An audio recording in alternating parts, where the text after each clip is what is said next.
بسم اللہ الرحمن الرحیم۔ السلام علیکم۔ انشاءاللہ ہم آج بھی صحیح بخاری کا مطالعہ جاری رکھیں گے، اور آج کے مطالعے میں جن احادیث کو ہم پڑھیں گے، جس کا مطالعہ کریں گے، وہ 1320 سے لے کر 1325 تک کی ہے، اور یہ احادیث صحیح بخاری کی جلد نمبر 2 کے اندر ہے۔ اور ان احادیثوں کو دماغ میں راسخ کرنے کے لیے، زیادہ اچھے انداز سے سمجھنے کے لیے اور یاد رکھنے کے لیے میں کوشش کروں گا ہر حدیث کو 2 دفعہ پڑھوں تاکہ ہم اس کو سمجھ سکیں۔ تو آئیے مطالعہ کرتے ہیں۔ بسم اللہ الرحمن الرحیم۔ حدیث نمبر 1220، یہ حضرت جابر بن عبداللہ رضی اللہ عنہ سے روایت ہے۔ انہوں نے کہا، نبی کریم صلی اللہ علیہ وسلم نے فرمایا، آج ملک حبشہ کا ایک صالح شخص فوت ہو گیا ہے، آؤ اس کی نماز جنازہ پڑھیں۔ حضرت جابر رضی اللہ عنہ نے کہا، ہم نے صفیں درست کیں اور نبی کریم صلی اللہ علیہ وسلم نے اس پر نماز جنازہ پڑھائی، یا کہ ہم اس کے پیچھے صف بستہ تھے۔ ابو زبیر حضرت جابر رضی اللہ عنہ سے بیان کرتے ہیں، انہوں نے فرمایا میں دوسری صف میں تھا۔ تو 1320 حضرت جابر بن عبداللہ رضی اللہ عنہ سے روایت ہے۔ انہوں نے کہا، نبی کریم صلی اللہ علیہ وسلم نے فرمایا، آج ملک حبشہ کا ایک صالح شخص فوت ہو گیا ہے، آؤ اس کی نماز جنازہ پڑھیں۔ حضرت جابر نے کہا، ہم نے صفیں درست کیں اور نبی نے اس پر نماز جنازہ پڑھائی، جبکہ ہم اس کے پیچھے صف بستہ تھے۔ ابو زبیر حضرت جابر رضی اللہ عنہ سے بیان ہے، انہوں نے کہا میں دوسری صف میں تھا۔ ہمارے نزدیک، بہت سے علماء کرام کے نزدیک، غائبانہ نماز جنازہ ہر شخص کے لیے مشروع نہیں ہے، ہر شخص کی نیند نہیں پڑھ سکتے۔ اگر کسی سیاسی، مذہبی، علمی یا سماجی خدمات ہوں تو غائبانہ نماز جنازہ پڑھنے میں کوئی حرج نہیں، کیونکہ نبی کریم صلی اللہ علیہ وسلم نے نجاشی کے علاوہ، یعنی کہ جو حبشہ کا ملک کے حبشہ کا جو بادشاہ تھا، نجاشی کے علاوہ کسی اور صحابی کی غائبانہ نماز جنازہ پڑھنے کا ثبوت نہیں ملتا۔ حالانکہ متعدد صحابہ کرام رضی اللہ عنہ رسول اللہ صلی اللہ علیہ وسلم کی موجودگی میں مدینہ سے باہر فوت ہوئے تھے۔ تو ہمارے جو نزدیک ہے، کسی بھی اگر کوئی بڑا شخص ہے جس کی خدمات سیاسی ہیں، علمی ہیں، اس کی غائبانہ نماز جنازہ پڑھنے میں کوئی حرج نہیں۔ حدیث نمبر 1221، یہ حدیث حضرت ابن عباس رضی اللہ عنہ سے روایت ہے کہ رسول کریم صلی اللہ علیہ وسلم نے ایک ایسی قبر کے پاس سے گزرے جس میں رات کے وقت میت کو دفن کیا گیا تھا۔ آپ نے دریافت فرمایا، اسے کب دفن کیا گیا ہے؟ لوگوں نے عرض کیا، گزشتہ رات۔ آپ نے فرمایا، تم نے مجھے اطلاع کیوں نہیں دی؟ لوگوں نے کہا، ہم نے اسے اندھیری رات میں دفن کیا گیا تھا، اس لیے آپ کو اس وقت بیدار کرنا مناسب خیال نہ کیا۔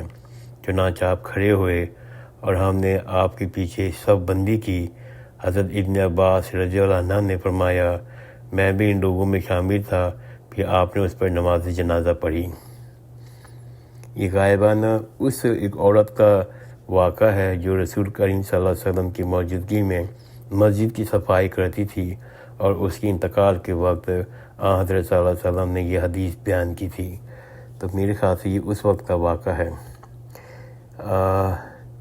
نماز جنازہ کے شرعی طریقے میں کچھ چیزیں پر روشنی ڈالتا ہوں، کیونکہ ٹاپک جو ہے نماز جنازہ کا ہے۔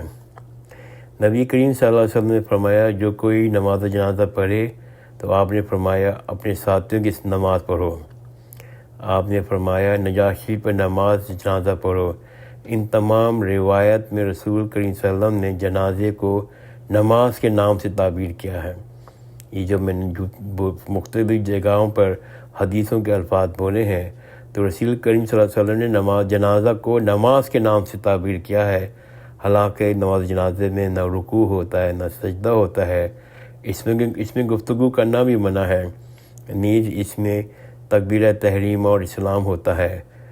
تو ایک یہ چیز ہمیں سیکھی کہ نماز جنازہ کو نماز کہا گیا ہے، حالانکہ اس میں رکوع اور سجدہ نہیں ہوتا ہے، اس میں گفتگو بھی نہیں کرتے، اور اس میں بھی تکبیر تحریمہ اور سلام ہوتا ہے۔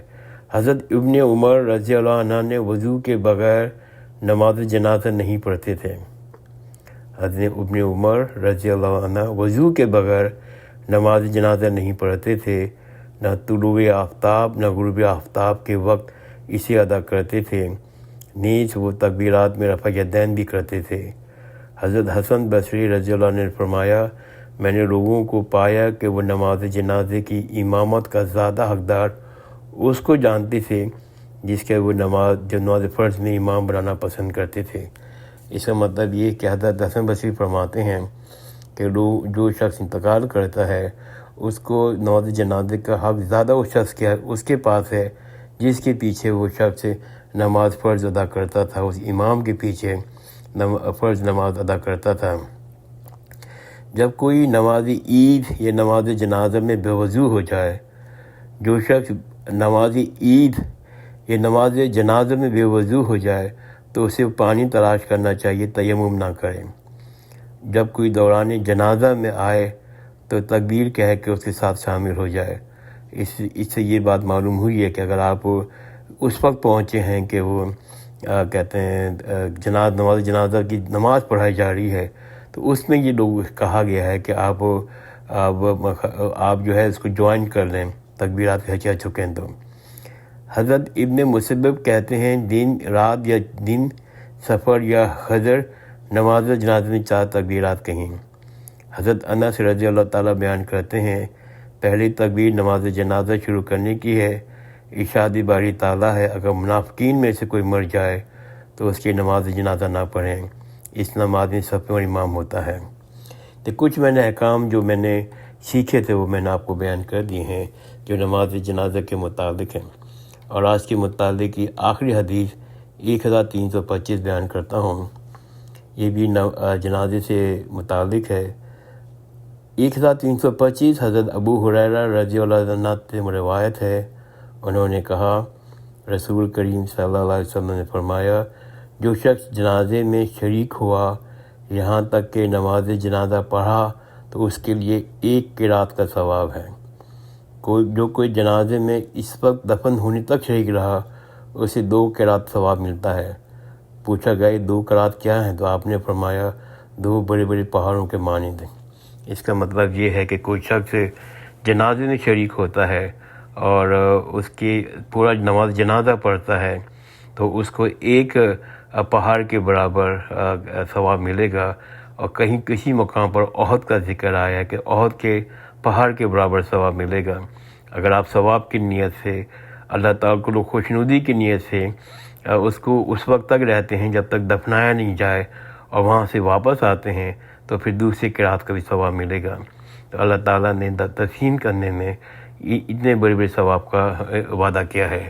جزاک اللہ خیرن۔ انشاءاللہ آئندہ کی نشست میں ہم 1225 سے آگے کے احادیث پڑھیں گے۔ خدا حافظ۔